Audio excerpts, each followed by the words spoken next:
Hello friends, మనం ఇప్పుడు శ్రీశైలంలోని శివాజీ మహారాజ్ మ్యూజియంలో ఉన్నాము.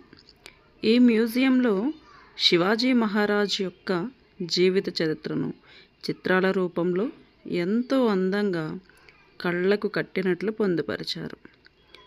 శివాజీ మహారాజ్ అమ్మవారిని పూజిస్తున్నట్లు, ఆయన చేసిన యుద్ధాలను, ఆయన జీవితంలో జరిగిన ఎన్నో సన్నివేశాలను చిత్రాల రూపంలో పొందుపరిచి, ఆ చిత్రాలలో ఉన్న అర్థాన్ని కింద అక్షరాల రూపంలో కూడా ఎంతో చక్కగా వ్రాశారు.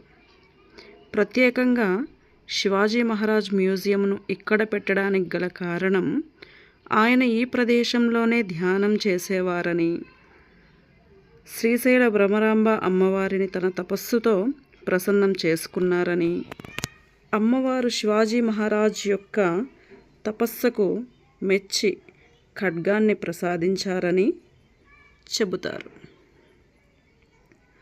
అంతేగాక ఇక్కడ శివాజీ మహారాజ్ యొక్క ధ్యాన మందిరం కూడా మనం చూడవచ్చు. ఈ ధ్యాన మందిరంలో అమ్మవారు ప్రసాదించిన ఖడ్గం ఏదైతే ఉందో దాని రెప్లికాను మనము చూడవచ్చు.